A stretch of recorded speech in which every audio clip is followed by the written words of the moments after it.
You're listening to Opera Innovations, a podcast brought to you by ABA Technologies. This month on Thought Leaders, we're back with Dr. Linda LeBlanc as she answers the questions, where does she see the field going, or where does she want to see the field go?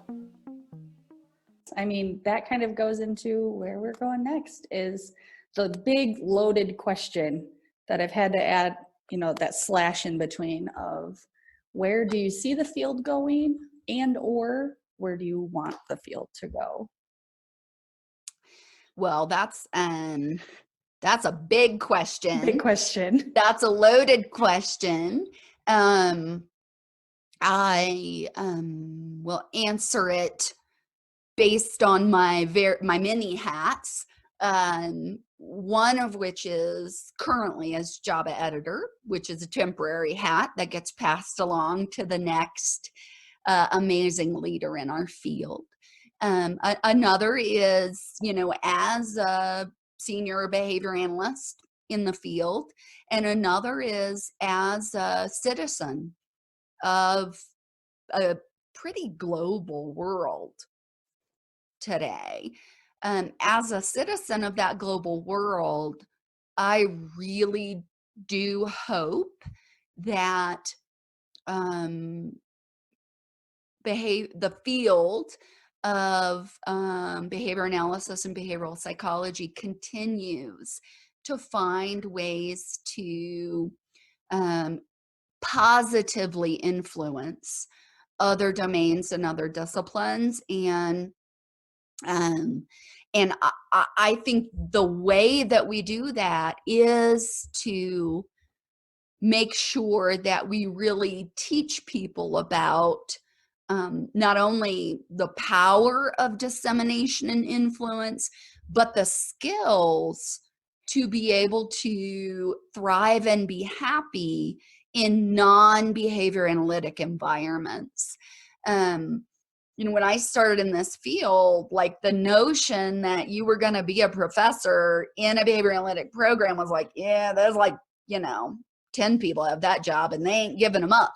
And so you generally expected to be the behavioral professor in a diverse psychology department, and those skills to be able to value and learn from and translate the interests and findings from other aspects of whether it's, psychology, biology, whatever it is, you had to have those.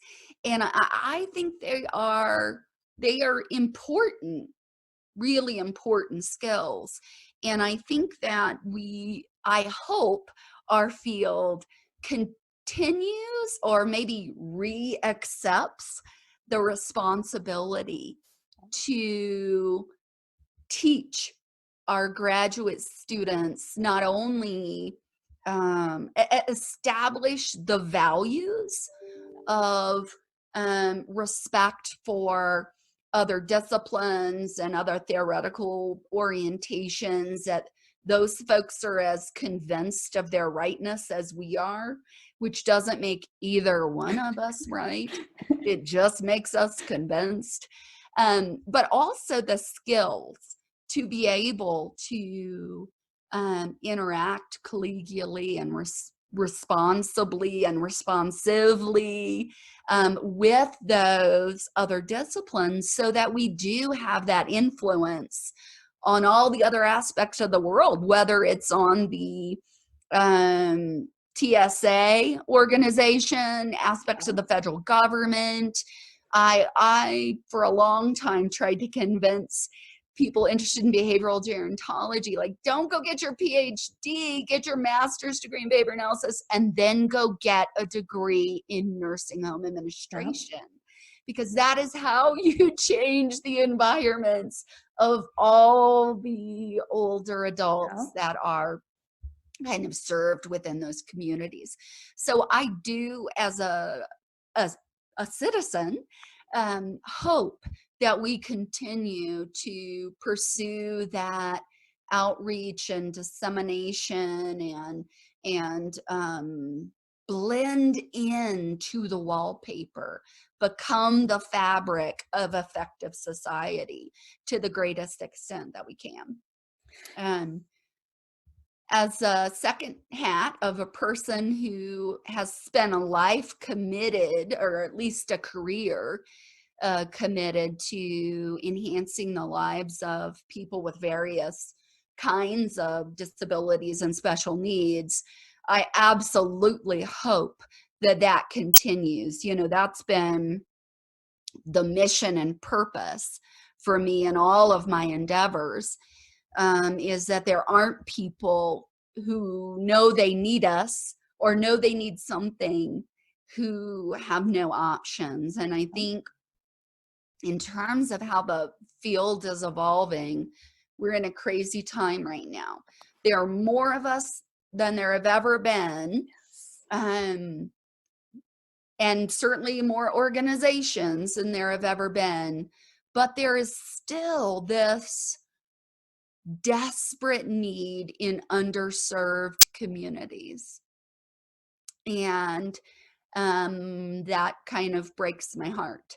You know, if you live in rural America, like I grew up in rural small town America, you are likely in more dire straits, and or as dire as it's ever been. And you know, I think now a person looking for a job in behavior analysis has so many options. They can choose where they want to live. You know, nothing against the places I've lived, but I would not have chosen Baltimore, Maryland, and Kalamazoo, Michigan, and Auburn, Alabama. Kalamazoo is great. You know, different people might choose those, but those wouldn't have been the places where I chose to invest years of my life. It was just that those were where meaningful and powerful career opportunities existed. And I think now people don't have to go for those. You know, other variables can influence very heavily where they live. And you know what that means is, okay, kids in rural New Mexico or southern Utah, or you know, far West Virginia, you're in the same boat as you ever were, and it's not a great boat. And so I really hope that there is a greater embracing of things like delivery of telehealth services, and many thanks to people like Dave Wacker and Dorothy Learman, who have been, you know, and Wayne Fisher, who've been doing research on how to get, you know, particularly the supervisory knowledge and expertise to kids that are in areas where a behavior analyst is just not likely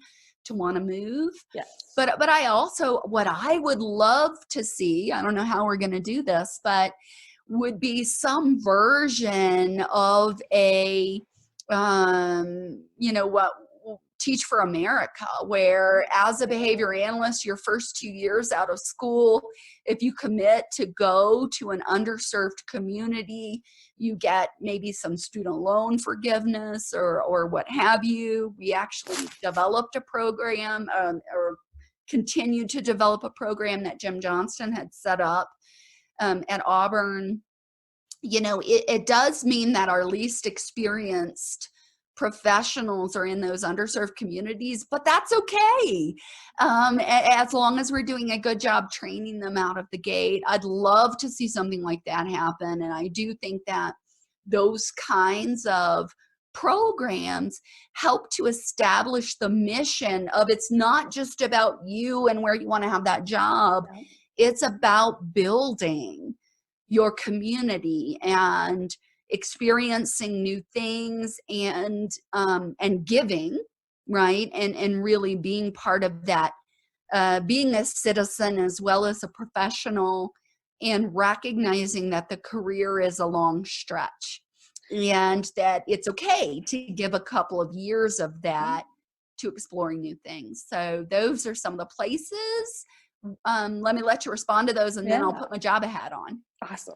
I was going to say, just in response to that last part, working in, the underserved communities, I was lucky enough to work in Flint for a year. And a lot of these communities are begging for these services. And it's not even so much you're going into these underserved communities, like you're not pitying them, you're not this, you're not that. You actually end up getting so much more experience in a more diverse types of experiences, because there's so much more there that needs to be done. Absolutely. So instead of going to this huge metropolitan area where everything is already set and you have to, stay within your lane and do just do exactly what you're supposed to do, you have the opportunity to potentially set up these amazing programs. And yeah, I mean, I learned some of the best stuff from working with populations that, I might not have ever worked with, because, I grew up in a small town, small, white, Christian Reformed, that's what you marry your high school sweetheart, you have kids at 19, and you just keep that cycle going.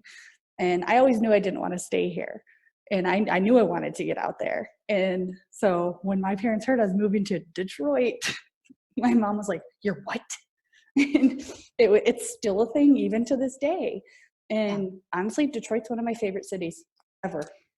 So the world is big. The world is, even our country is big. You don't even have to go international to see an amazing amount of diversity. And I do think, even though I wouldn't have chosen all the places that I've lived, I learned so much from, living and practicing on the East Coast, on the West Coast, in the Midwest, in the South, now in the Mountain West, and seeing how diverse and beautiful and amazing, and yet really similar so many parts of our country are. And so I do hope that that is something that evolves. And I think that notion of getting out and seeing something different, I don't know that I would have done it if the environment had not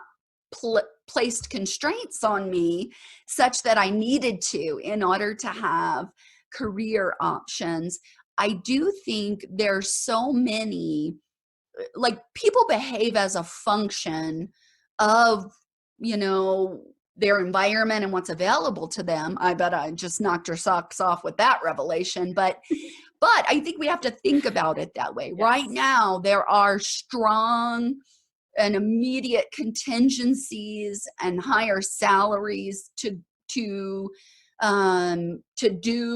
what an organization wants to hire you to do.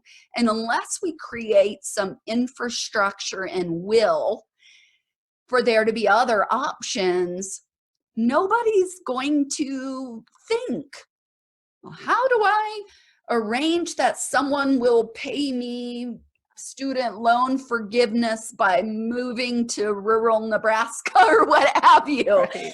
We have to create that. Yes. if we want it to happen. I don't yet have a plan for that. Setting up processes, guys. Some of us have been trained extensively in setting up these types of processes. That's right. And my guess is it will take some kind of a consortium and funding mechanism. So some creative grant getter and systems builders and field leaders are going to partner together, I hope. Once they hear this podcast and have the idea. Yeah. Well, let me tell you a little bit about what I think from the perspective of our research base. We are chock full of research. An interesting thing has happened. We have far more PhD producing programs than we've ever had before, and far more master's programs that are being run by very capable researchers who are producing research with their master's degree students as well as their PhD students. And so we have a lot of submissions.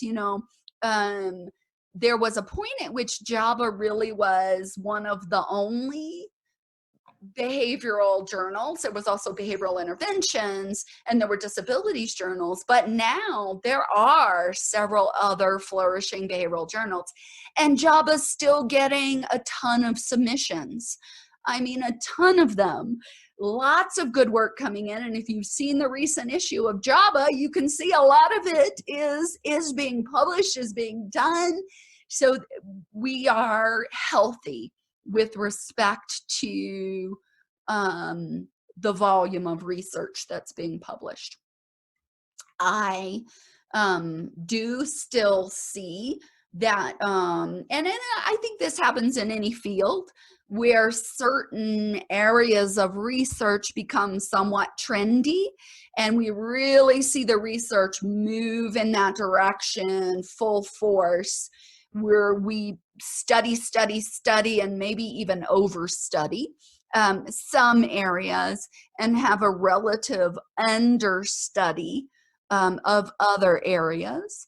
I also think that we sometimes have researchers become enamored of maybe a methodology or what have you, an idea, more because they like it than because it's clear that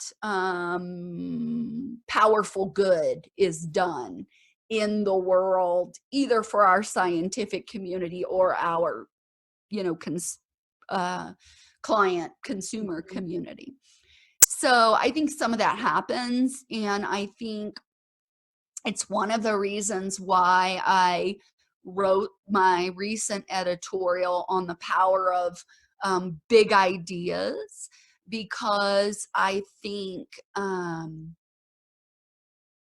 those big ideas are often grounded in a thing we need to know, or a thing that we need to evolve in our field, rather than smaller ideas, which may be an appealing line of research, but can be a little more micro-analysis in nature. And it's not that we shouldn't have those, because those micro-analyses often give us the answers of things that stumped us before.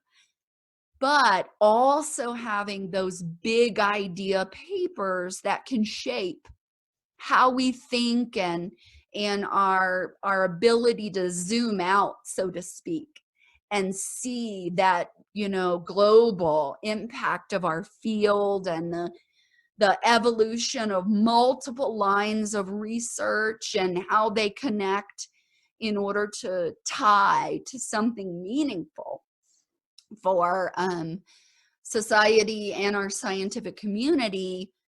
Those papers we need, because and we need to create because they help us, but we need to create contingencies that support the risk associated with developing those kinds of papers, because they're hard to write. They really require a big brain and a big zoomed out 10,000 or maybe 100,000 foot view. And that is not necessarily what people are trained to do. It's something that evolves over time as you reach that level of proficiency and expertise, and you've seen so many different things in the field. Yet, that tight little study with the great methodology and the fantastic IOA, that's,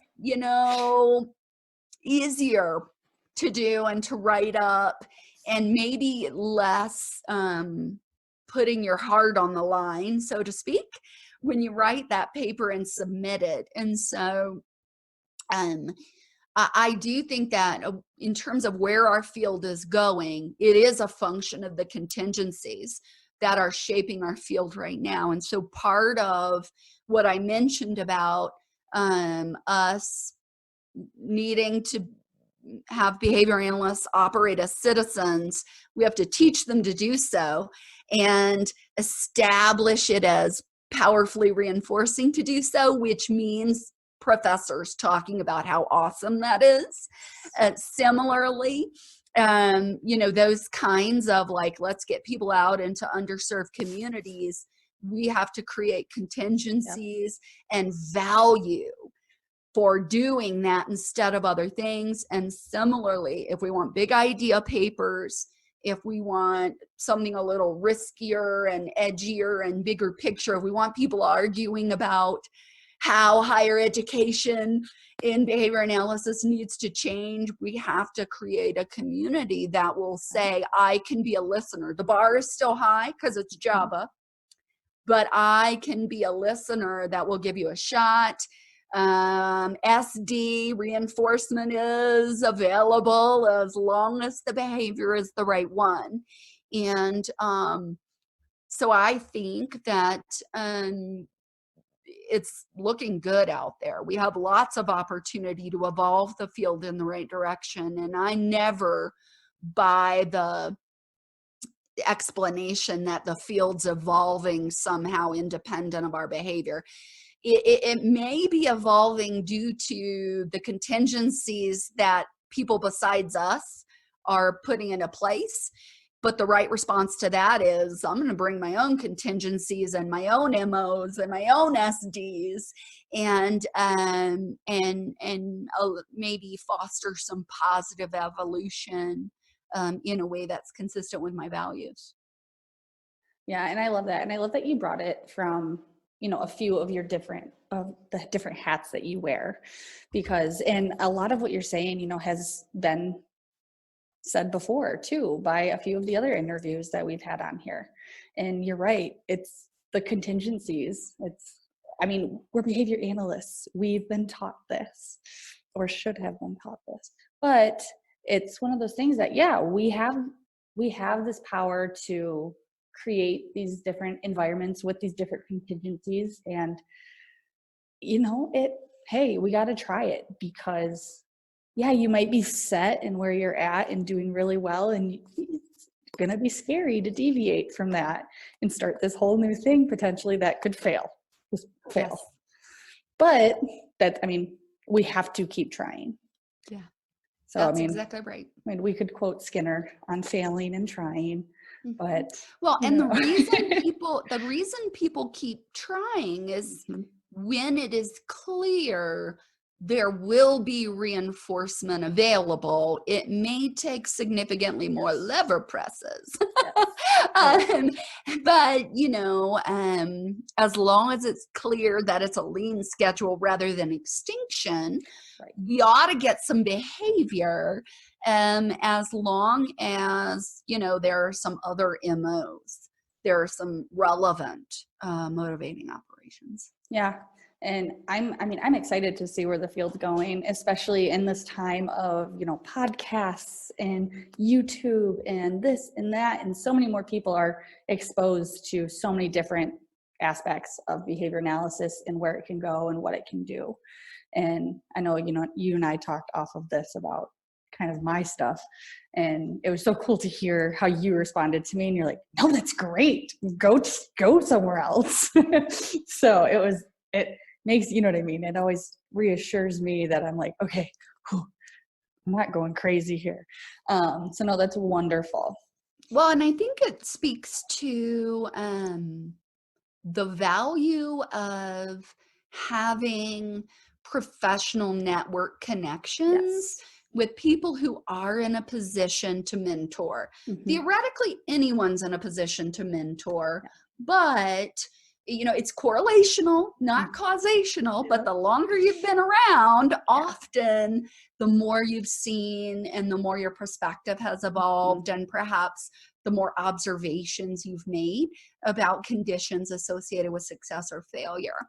And so that notion of having a professional network of, being willing to reach out to people, but also having people who are willing to respond to those reach outs and maybe offer a little bit of some of that discerned wisdom if you have any. That's how we nurture those that next generation and next generation.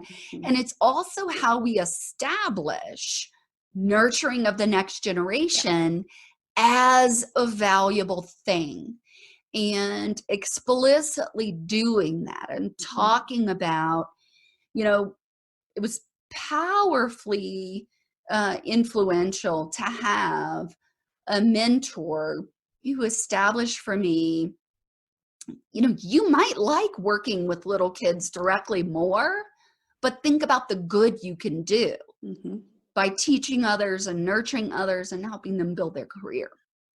And so that act of establishing nurturing others as a valuable thing to do, those are how we establish the values of our field.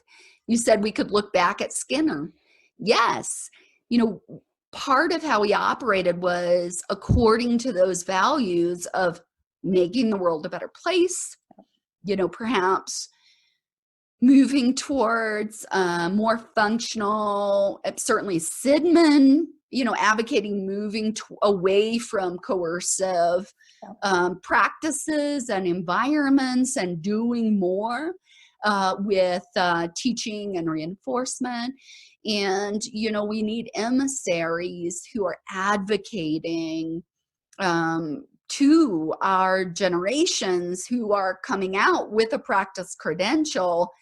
Don't see yourself as just a practitioner. And I don't say just a practitioner in a derogatory way, because I think it is such an noble and beautiful profession, but also see yourself as an influencer of others and a nurturer of others. It may take you a few years to get there. You got to kind of nurture yourself first and, keep yourself in the game and learn how to master those new demands of the field. But stick around for a while and access those reinforcers of supporting a next generation to carry the torch.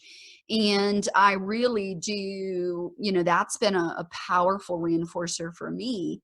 And I want part of what I hope people take from interactions with me is I love that, and it's fun and it's valuable, and you should maybe go get some of those reinforcers yourself.